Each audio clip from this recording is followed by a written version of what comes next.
Another day, another Retro Bowl week.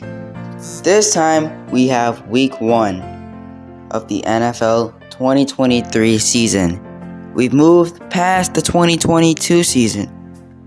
This time we have a good week 1 starter. The Tampa Bay Buccaneers and the Illinois Fighting Illini. As you see, I was at the game in Tampa Bay. And trust me, I'm not sure why they show cats on the Jumbotron. But here comes Illinois, a team that was so good with the number 1 defense in the NFL. They had the best run offense in the league, and a top 10 offense and a top 10 defense. Now, going to this game was actually kind of fun. I thought that Bucks fans were going to shade at me, but no, it doesn't even matter.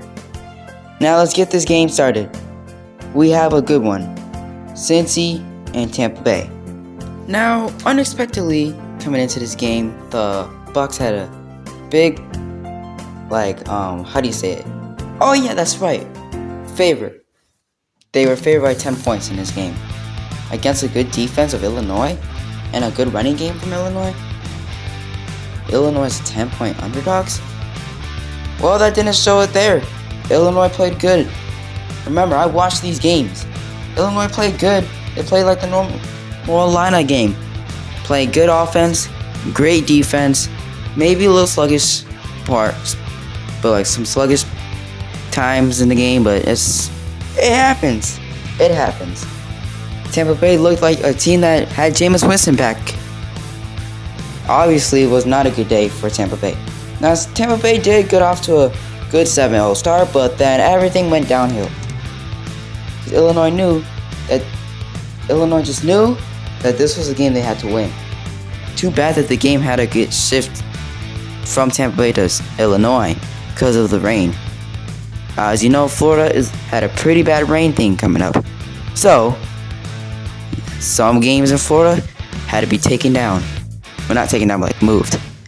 And it's what happens, I mean, watching this game, I was happy. I was excited because the Illinois season is back. And I thought, okay, we're playing a good team. What's going to happen?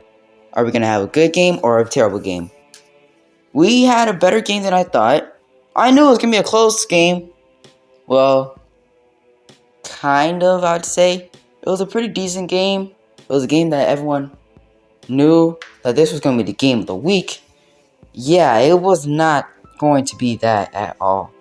I mean, just watching the game. Like, if you really watch the game was heavily favored in Illinois. I mean, before the game, it was Tampa Bay favored. But during the game, Illinois was favored. So, what a big turnaround. Tom Brady did not look like the GOAT. He looks like Aaron Rodgers of 2018. Not good. I mean, Aaron Rodgers was decent in 2018, but not good. But obviously, it's expected. Never mind, it was not expected. Tampa Bay was not supposed to lose this bad. That wasn't even in the script. The script said for Illinois to lose. But Illinois is like, no, we ain't losing this game, bro. After all that hard work, we're not losing this game. This is a game we need to win. We need this win. We'll be the Big Ten West champions. But after week 1, I don't think so. You wouldn't say so either, right? No, you wouldn't. So yeah, Illinois jumps off of a 27-7 start. Well, not really start to the game, but it was a 27-7 game. And fans started to leave the game, and it's bad enough that some of the announcers wanted to leave. Meaning like they wanted to turn from the game because it was being so bad. The game was so heavily favored in Illinois. And I'm not sure how anybody of Tampa Bay or anyone in Florida could watch. Maybe Dolphins or Jaguar fans, but if you're a Bucks fan, you might as well just turn the game off. I honestly don't understand. I mean, Tampa Bay had everything in the bag. They were stacked. They're getting ready to play a good game. No. Possible reasons that they're losing: bad execution, maybe bad play calling, horrible defense, horrible offense, and bad play calling. Or just everything. Too much hype for them. So basically, looking at that game, you just think to yourself, how in the world do I watch this game? What do I need to do for Tampa Bay to come back? Because Illinois had everything in the bag. They knew that they had to for their absolute hardest in this game, and they did. Tampa Bay, do you really think you're going to come back and win in 15 seconds in the fourth quarter? Absolutely not. Now, there was a timeout on the field, which is why the team is taking so long. But then the play resumed, and Illinois just drive the clock out. Oh, yeah, they scored a last-second touchdown. I forgot. Some Bucs fans were raged because they wanted the lineup. They wanted Chase Brown to just take a knee or just stop the clock. No, he said, nope. I'm going to run it in. Just tell everybody that Illinois is still good. Illinois is a good team. They've been good for the last 2 seasons. Why not waste? Why waste it on that? So Illinois came out and won the game. That's good for Illinois. They go to 1-0 on the season. They're in the hunt of the playoffs. And I think that they can make the playoffs. They're very well in it. They just have to hope that something good happens. It's kind of bad to the point that the Raiders are ahead of them. Anyway, Chase Brown had a good yardage. He had like 100 yards. And DeVito threw for over 2 touchdowns. Great. And again, Illinois was looking like it was going to get a blowout. After that 7-0 deficit, it came back 34 unanswered points. Let's get to our next game. We have the Baltimore Ravens and the Chicago White Sox. That game also had to be canceled and moved. Unbelievable. When I said Florida was bad, I meant it. Because now 2 Florida teams had to move. Obviously, the White Sox were going to play in Florida. And they said, no, let's just play in Baltimore. It doesn't even matter. Look at the attendance. It was a rainy day. Raincoats everywhere. Until it was so bad to the point that it was actual monsoons. So they was like, nah, let's just... Look at the weather. It says 77. Yeah, absolutely not. So, yeah. This game was actually another one that was terribly underrated. The Ravens were favored by 24 points. 24 points. Now, we looked at the last few games that the White Sox played. Their offense has showed that they have some good hype. Very, very good hype. Literally, why is everybody so low on these teams? It doesn't matter if the other team has a better record. Think about the offenses. Think about the defenses. No, they just think about, oh, they have a better record than us. Let's just put them at 24 points. Oh, funny reason? The White Sox came out and took advantage. See? A 7-0 start. Baltimore, what do you have? Oh, yeah, you have Lamar Jackson. Is he even going to play? I don't know. And, yeah, the Ravens scored, but that doesn't mean nothing because who won the game? We don't know. I know. But you guys don't know. But obviously, looking at a game like this, you would think, what? Why do I want to watch this game? Why would I watch this game? Quarterbacks being sacked, bad throws. And I can admit that there were some bad throws like that one. You were throwing out of nowhere. And don't think it was just the Sox. The Ravens were also missing some passes too. Some stupid passes. I don't get it. That guy could have intercepted it, or it could have been just a backwards pass, which was definitely some backwards passes. This entire game, the White Sox were really just doing checkdowns. They were really not even throwing down the field. They were just throwing short to their running back.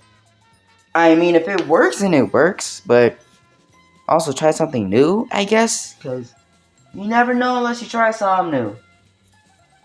Yeah, really, the White Sox all day was just give it to the running back. They had 15 receptions. See again, but this dude dropped it, so of course. How many times are we going to drop passes? How many times are we going to just do that and that? Doesn't matter. Tell me this. If your favorite team is underdogs of 24 points, what do you do? Do you watch the game? Do you watch the game and hope that your team wins? Do you see if your team actually loses by 24 points? Or what do you do?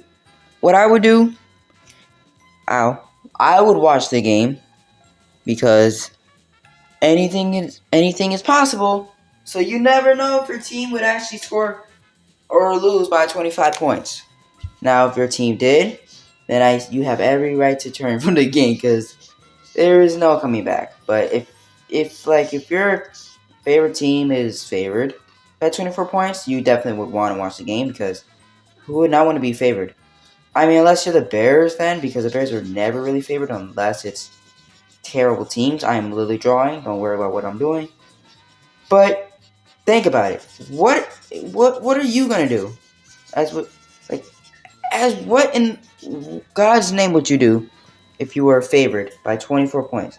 Or not even just favored, what if you were underdogs by 24 points? Would you still watch the game?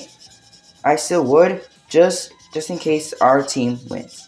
Because that was last year. Illinois was underdogs by like 20 points or something against Penn State. They beat them in one of the longest or worst games ever. So White Sox jump up to a 24-14 start. Now, don't wonder why I said start. I realized that it was in the fourth quarter. I forgot. I really just talked. But yeah, checkdowns all game, but it somehow worked because I guess the Ravens defense didn't care. Oh yeah, if you saw in the beginning of the game, like our quarterback had no arm stamina. Like that's how far it literally goes, so I can see why you don't throw downfield.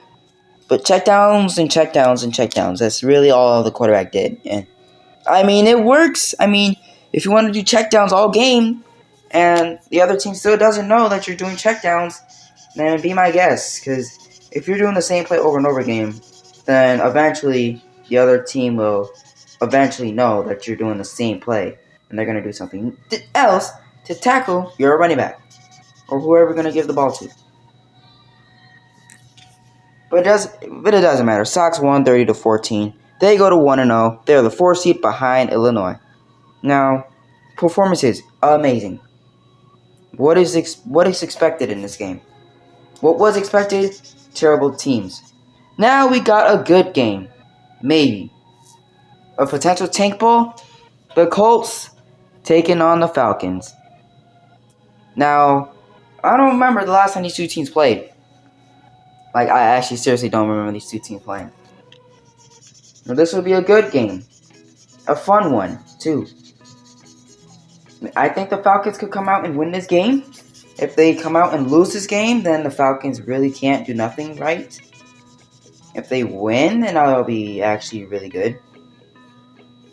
Now, the next game is going to be pretty fun. And you might think this will be a butt whooping. But it's actually not.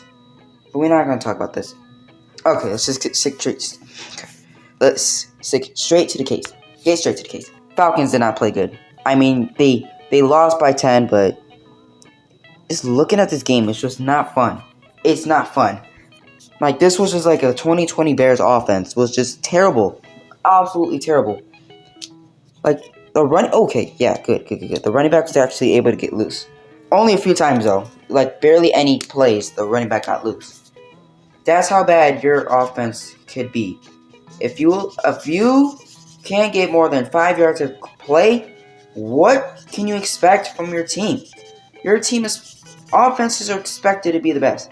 Because nowadays, it's all about wide receivers and quarterbacks to be the best.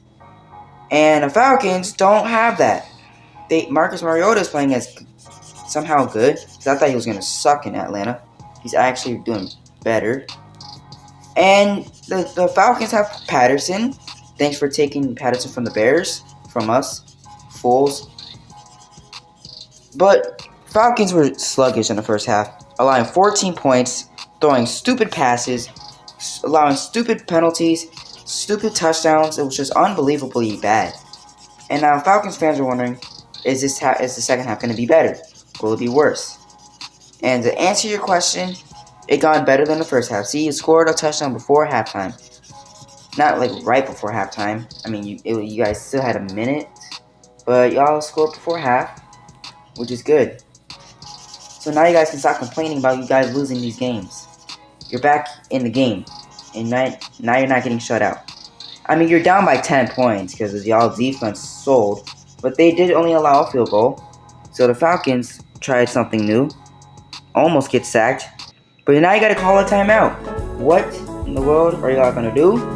We don't know. Kick a field goal that absolutely just no good. It just didn't even make it. It didn't make it. It didn't even hit the end zone. Like, it was so short. Like, the kick was so bad that, like, you didn't even want to see it. Like, it was just like a little kid kicking a field goal. It was bad. Short. No leg power. Okay, it looked like a leg power from the first kick, like the first second of the kick. It looked like, okay, maybe it could be good. No, it was not. It was bad. But more in the game, Falcons' defense was actually not bad. It was just the offense is so horrendous. They just could not score. Like, the defense was holding up. I mean, yes, the defense allowed 31 points. But, like, if you really think about it, like, this game was not that bad. The Falcons did better than I thought they would be. Well, actually, I thought the Falcons would win because the Colts ain't that good. They have not been good all year. Jonathan Taylor, their best running back who won leading rusher last season, is having a terrible season. Not terrible, but he's definitely not having the 2021 season he wanted. Which, I thought he was going to be leading rusher, or maybe close to leading rusher again. Was I wrong? Because I was miserably wrong for saying that. Now, Falcons did score 2 more touchdowns, and then the Colts scored 2 more touchdowns. The Falcons thought maybe if we score a touchdown and then a touchdown and an onside kick and another touchdown, we win, right? Hypothetically, yes, but you really got to think about how you're gonna do that. I mean, you got your goal, score 2 touchdowns. But yeah, like, what else do you expect from this team? I mean, if you're down by that much, what do you do in a situation? Because there's no way in the world you're going to come back from this much. With a minute left and throwing bad passes like that? Yeah, no way. There's no way. Now, I mean, you guys still have some time. You guys got 50 seconds to score 3 touchdowns. Yeah, right? I think that you guys can be the Tom Brady Patriots or Buccaneers, just game-winning drives and comebacks. You're not the Packers or the Bucks.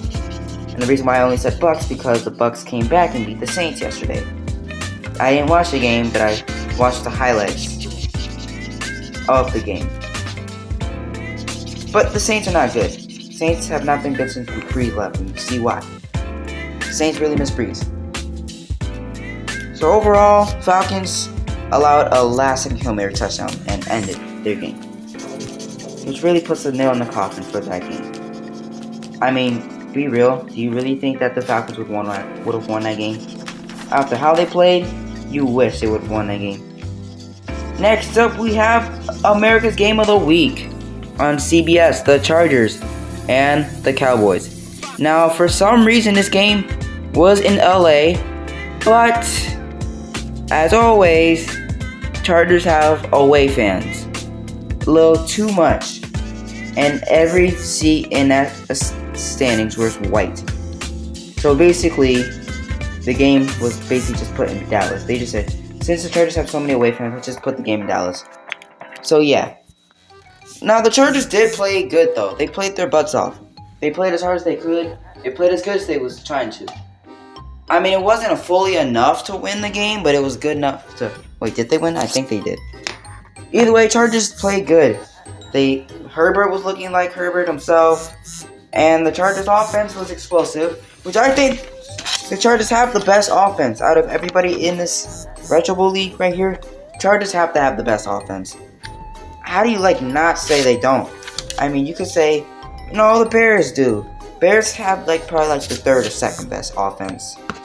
They did have the worst offense, but then they somehow showed.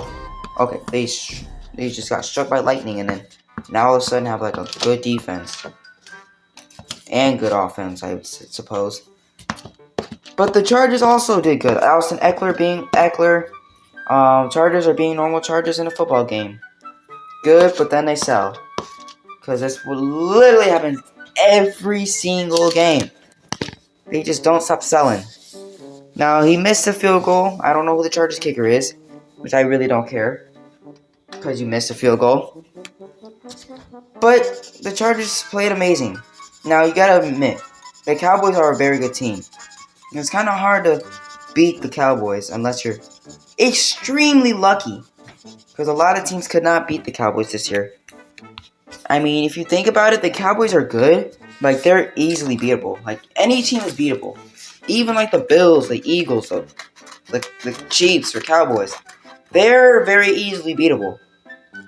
But it's just hard to beat them because they're so good.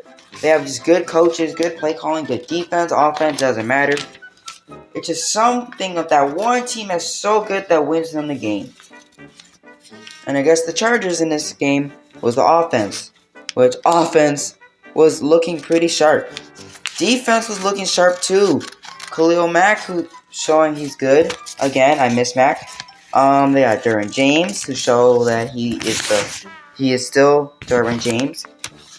And honestly, I haven't even heard of Derwin James' name in a minute. It's been a minute since I've been hearing about Derwin James, because Derwin James was like one of the best safeties in the NFL a few years ago. Now he's like quiet, so I'm not sure what happened to him, but Derwin James played pretty decent. Now, how do we know that? Because the Chargers have a good defense, and Derwin James is literally anywhere he be. Like every play, you will see him making tackles or anything. I don't know, but there's one bad thing about this game, though. And the bad thing was how utterly terrible these two teams played.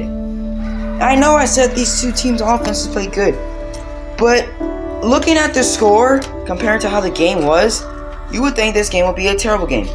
But if you really watched the game, it was a fun game. It's just that nobody would want to put points on the board. I mean, like, I honestly don't get what happened in this game, but we can never see NFL games like that ever again. It should never be like this. You throw an interception at the goal line, which could have put you at 20-3, and get something competitive in this game. Because both teams play good, they play competitive, but at the same time, like, what do you do in this situation when your offense is not doing so good, your defense is not bad? I mean, the only reason why this game was actually somewhat good because the defenses were holding up the offenses. Meaning the offenses played like crap. And more checkdown plays. I'm not sure why these checkdowns are somehow working, but help me get a checkdown that would actually work and not just be a fluke or a hoax. Whatever it is. Because this entire game was not working out. It was not working out for anyone. And you can see that by the offenses. Like Herbert threw a stupid pass. Now, before this game, people thought, man, this could be like a 40-50 or 30-20 game. No, it was 13-10. 13-10 throughout the entire game. 13-10. I could see that being a tank bowl kind of game if both teams sucked, but they didn't. So the Cowboys get an interception. They sold. And the Chargers actually won, and they're in the wild card at the 4th, 5 seed. Yeah. Somehow good. Spanish on the thing. Spanish, gentlemen, don't deport this. Now we have a game I was excited to see, but at the same time not. The Eagles, the Bears, Soldier Field, Week 1. I was nervous about this game because Eagles are good and the Bears are not. So thinking about this game was just honestly hurtful. It hurt me. Oh yeah, we had to do the draft. So the Bears drafted some good players. They drafted some players that they need to make their season good. But the question is, will the Bears be good in the foreseeable future? People want the Bears to tank for good draft picks? I don't know. So the Eagles will be wearing all white. Bears will be on their all blue. Not all blue. They're home. So normally you thought this would be an Eagles blowout win because the Eagles were favored by 14. At least it wasn't 24. 24? Yeah, that. But still, like, this game was good. I was excited about this game. I was happy that the Bears played good. They played better than I thought they would play. I thought they were going to play like absolute crap. Because they had a true opponent. Not some tank team. But they had a true game that they should win. That was the Philadelphia Eagles. And the reason why I'm saying this is because I watched the game. And to my surprise, something was wrong about this game. The Eagles did not look like the normal Eagles. The normal Eagles would have A.J. Brown scoring 10 touchdowns a game. But this time, They were down 7-zip to Chicago. Fields was looking absolutely great until he threw the pick. But the guy's slow, so it doesn't matter. But besides that interception, Fields looked great. Fields was looking like a normal Justin Fields. Besides the touchdown, he gave checkdowns to Montgomery, and Montgomery was literally gone. So it doesn't matter what happens in this game. All the good thing is that the Bears somehow played so much better. I thought this was going to be a terrible game. I thought, yeah, we're going to have to turn the channel early. We're going to have to turn the channel to some other show. No, this game was actually pretty contested. Now, the Bears were trailing at halftime, which was pretty sad. But, I mean, like, is that really a shock? No, it's not a shock. It's the Bears. So, the Bears thought they can make a 50-yard field goal. But we don't have Justin Tucker, so that's not good. But realize that you're down by 1 point against the best team in the NFL with the best record in the NFL. You're down by 1 point when you're playing the best team in the NFL and you're the worst team in the NFL. Now, be real. The Bears are not the worst team in the NFL, record-wise and play-wise. Though our record may be the second worst in the league. But talent-wise, we're a 7-win team by our talent. Defensively, it's actually horrible. Like, we have the worst defense ever. Like, this has been the worst season of the Bears of defense I've seen in my entire life. And that I've actually understood. Because I know Bears had some pretty bad defensive seasons, but, like, I've never seen any as bad as 2022. But the Bears' defense in this game is not bad. They ain't allowed no 35 points. We're up 20-14 late in the third quarter. Some fans are like, oh my god, how are the Bears winning? The Bears should be shut out right now. Not the way they played in this game. You sure heck know that the Bears are good enough to score 20-30 points a game. They've been doing it for the last 3-5 weeks. So wouldn't it be surprised that they don't score 20 points? Who would think that they won't score 20 points? Who would think that the Bears would actually come out and win this game? Did they win this game? We won't know. With that touchdown, that could seal the deal. The Bears could have just won this game, took themselves to a 1-0 record, and show that they are a better team. 2021 was not a good year. I didn't know why. It just sucked. Oh my god. Oh. Finding room, going deep, and it's caught by Higgins. He goes in for the score. Jalen Ramsey fell down. And just like that, in 12 seconds, a 75-yard touchdown. Oh my god, Philly! How did you let the Bears score in 12 seconds? How? Do you let that happen? How do you let the Bears score? Now they're 1-0, and now they're the 3 seed in the NFC.